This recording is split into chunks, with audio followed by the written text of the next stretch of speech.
cell here, we're seeing the women that were randomized to the usual care or the standard of care. And over the 9-month period, they lost about 1% of their bone. And that's expected. Postmenopausal women's estrogen levels are dropping. We know that's associated with bone loss, and that's why we did our study. Can we reduce the rate that they're losing their bones? Those women that were randomized to Tai Chi basically stabilized. This is everyone who went to Tai Chi, whether they practiced or not. They lost essentially 0. So something was happening there. But the women who did the most practice, that did 70% or more of attendance and practice, that what we call per protocol, actually had a modest gain of just close under 0.5%. And that difference between the what we call the per protocol and the usual care or standard care was actually statistically significant.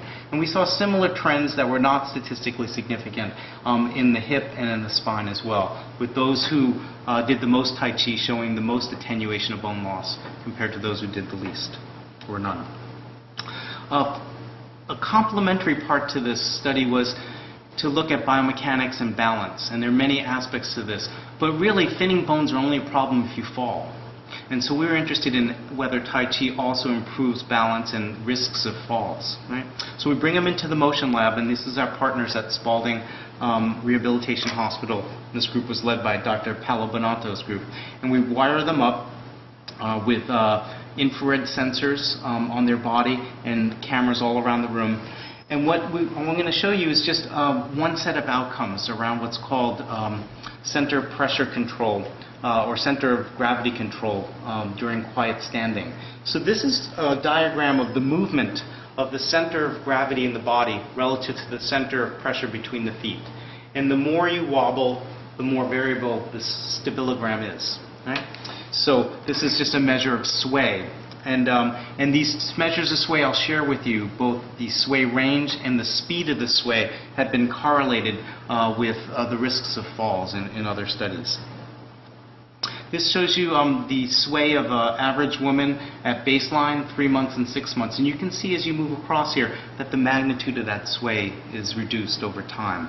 And we can do statistics on the sway range, right, the average sway range and the speed, and that's what you see here. Very briefly, what you can see is those in the Tai Chi group showed that did the most practice showed the most decrease in sway, and those who were in the usual care actually were worsening in their balance.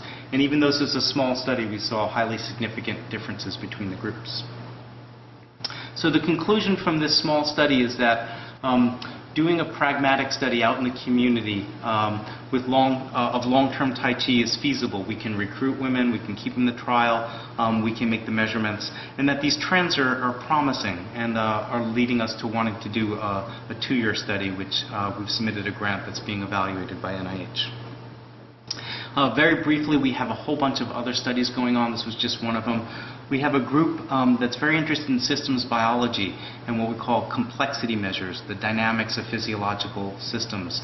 We have one study that we've just completed. Dr. Brad Manner has been looking at peripheral neuropathy in diabetic patients and how that changes both the sensation in the soles of the feet. Tai Chi impacts that, as well as overall balance and function.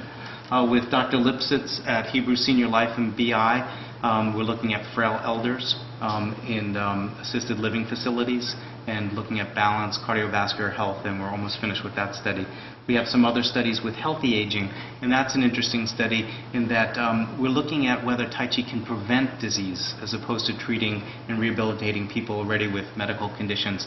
And in that study, in addition to comparing healthy individuals learning Tai Chi for 6 months, we're studying 30 Tai Chi masters and comparing their physiology to equivalent age-matched individuals. We've completed some studies with people with inner ear neurological problems, vestibular disease. We've started a small program on Tai Chi for Parkinson's disease in recently diagnosed people. And at the end of this presentation, we're going to show you one of the community-based classes that is linked to this research. And then, as I mentioned, we have some work we're doing with industry, trying to measure what good Tai Chi looks like and whether we can link that to dosage. So in conclusion, I think it's fair to say that Tai Chi is a promising intervention for fall prevention and postural control. the multiple components of Tai Chi, I think afford unique therapeutic advantages, but they also pose some real challenges for research. Research to date is important. It's catalyzing how Tai Chi is integrated into communities. Right now, 4 or 5 of the hospitals across Harvard are teaching Tai Chi already. We're offering classes.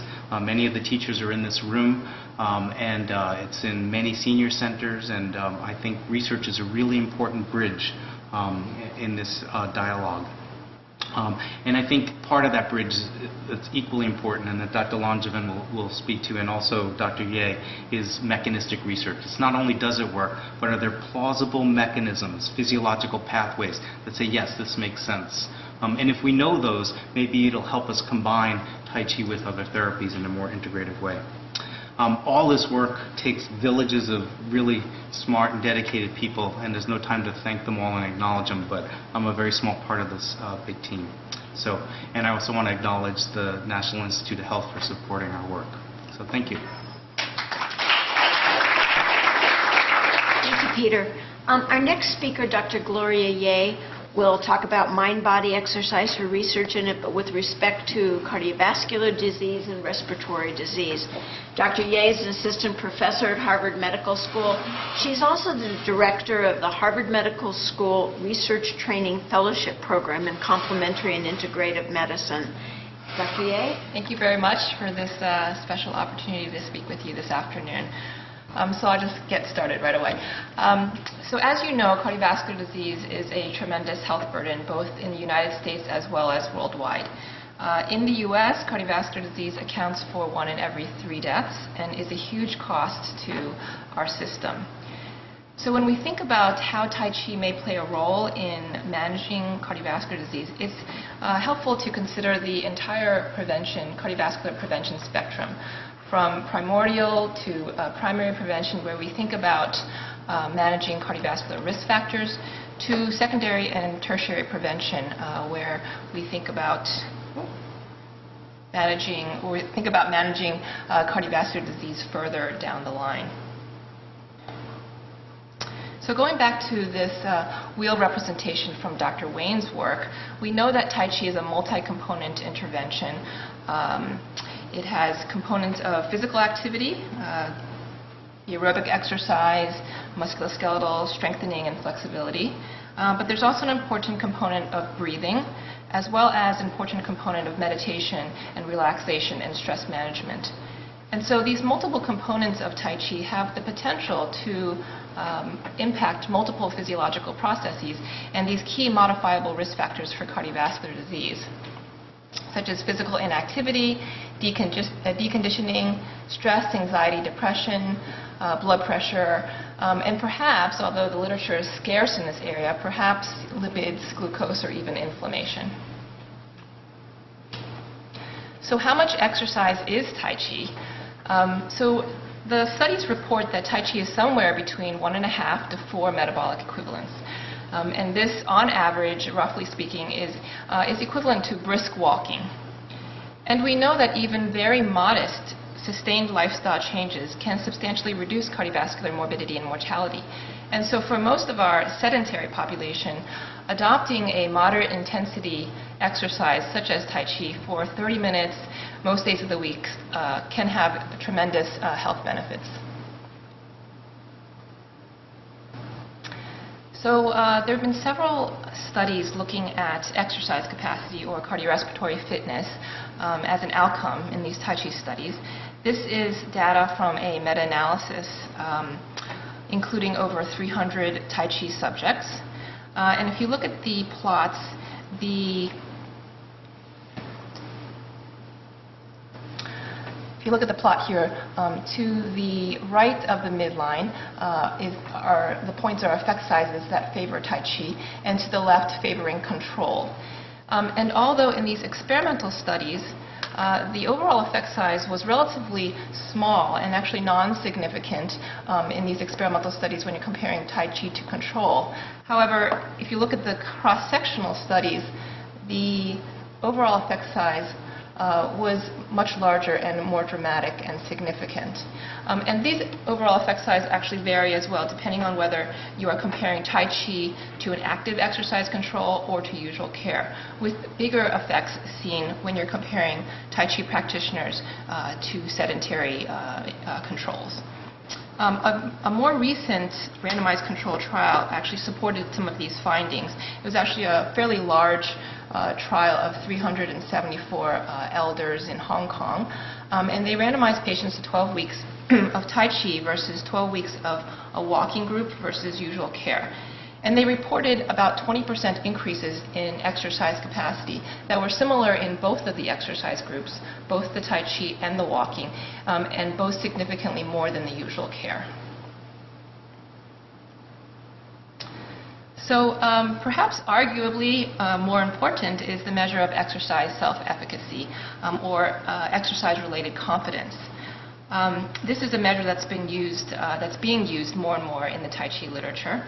And particularly for our elder and deconditioned patients, the thought of initiating an exercise regimen can often be quite daunting. They might have this image of boot camp here and say, how can I possibly do something like that? So for many of these folks, Tai Chi can act as a gentler, non-threatening bridge exercise that builds confidence, builds strength, so that perhaps these patients can then progress to additional activities over time. So as we know, psychosocial factors are incredibly important and relevant in cardiovascular disease. There have been several systematic reviews as well as meta-analyses conducted looking at various psychological outcomes and the effects of Tai Chi. And this is actually from a meta-analysis by Dr. Wang, who's here in the audience, which reported on positive effects of Tai Chi in stress outcomes, anxiety, as well as depression. What about blood pressure in Tai Chi? Well, there have actually been a few relatively small randomized control trials looking specifically at Tai Chi in the management of hypertension. For the most part, these studies have been positive. This particular study here reported decreases in blood pressure, both systolic and diastolic blood pressure, similar in the Tai Chi group compared to the active exercise control group, with reductions of about 7 millimeters of mercury in systolic blood pressure, which is actually similar to what we see clinically with conventional exercise. So very briefly, I just want to take you through a series of 3 studies, and many of you may be familiar with these studies, really just as an example of a progressive approach of how we're trying to better understand Tai Chi as a therapeutic intervention. And these studies, you'll see, each study building upon the information gained from the prior. So when we first started this line of inquiry, the rationale for studying Tai Chi and chronic heart failure was actually fairly clear. Patients with heart failure are often sedentary, they're deconditioned, they suffer from exercise intolerance and are short of breath. Tai Chi, as we said, has multiple components that may actually address many of these issues. In addition, one of the key pathophysiological processes in heart failure is this overdrive of the sympathetic system. And so perhaps Tai Chi, with its meditative components, relaxation and stress management, that may be addressed as well. So our first study randomized patients with heart failure to either 12 weeks of Tai Chi exercise or to usual care. The Tai Chi intervention was a 1-hour class that met twice weekly for 12 weeks.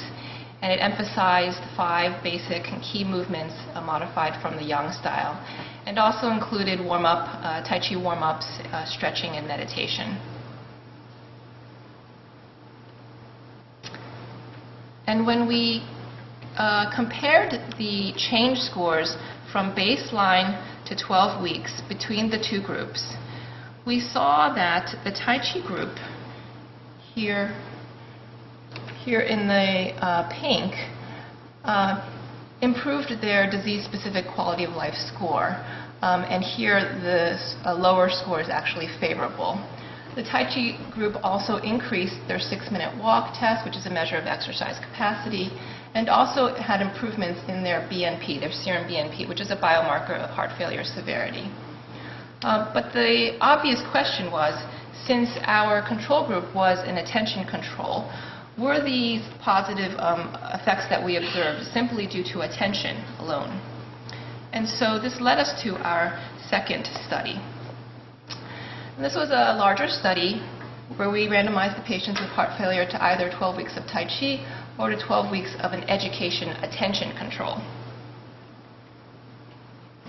And again, when we compared the change scores from baseline to 12 weeks between the two groups, we saw that the Tai Chi group, again here in pink, increased or improved their disease-specific quality of life. Again, a lower score is actually favorable.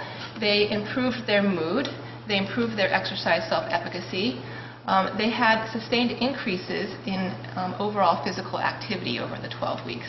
However, when we compared the two groups in terms of exercise capacity, there was no significant difference between the groups.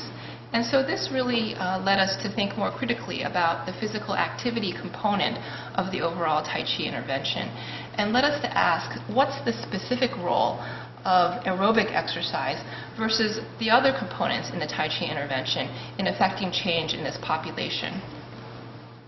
So this led us to our third study.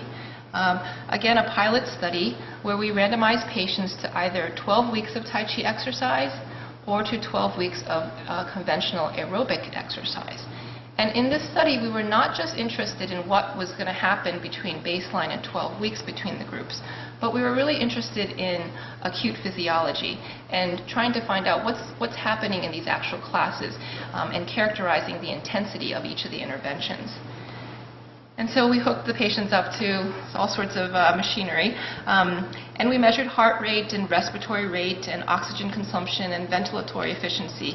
And what we found was that, not surprisingly, the aerobics group was a measurably higher intensity activity by any of these parameters. And so here again we have a graph of the mean maximum heart rate during exercise class. Again, the Tai Chi group in pink having a lower mean maximal heart rate. And so the Tai Chi was a much less intense physical activity. However, when we looked again from baseline to 12 weeks, exercise capacity actually increased in both of our groups, but more so in the Tai Chi group. Now, of course, this was a very small study and needs replication, but it was provocative, and so this suggested to us that for sure aerobic activity is important, we know this, but there may be other components of the Tai Chi intervention that are just as critical in affecting change. So the last few slides I just want to give mention to some ongoing studies that we're doing in Tai Chi and another cardiopulmonary population, COPD, or chronic obstructive pulmonary disease. And in many ways, patients with COPD and heart failure are quite similar. They're both a population of elder individuals who are often sedentary, deconditioned, they suffer from exercise intolerance, and are short of breath. And even pathophysiologically, the two diseases share some elements with an increase in inflammation, sympathetic overdrive, and autonomic dysfunction. And so it made sense to apply Tai Chi to this population as well. So in COPD, patients often suffer from this sort of vicious cycle that's well known, the so-called anxiety breathlessness cycle, where patients have COPD-induced shortness of breath, they get very anxious and stressed about it. This causes more shortness of breath, and then they are more deconditioned, and they have more exercise intolerance, more fatigued, and this worsens their COPD, and the cycle continues. And so for these patients, helping them deal with anxiety and stress and breathing retraining we thought would be very, very important. And so we were interested in looking at this specific component, exploring the one key component and isolating meditative breathing from the other components of this multi-component Tai Chi intervention. And so this is an NIH-funded R01 study that we are conducting right now that's doing exactly that, where we have one arm where we've isolated the meditative breathing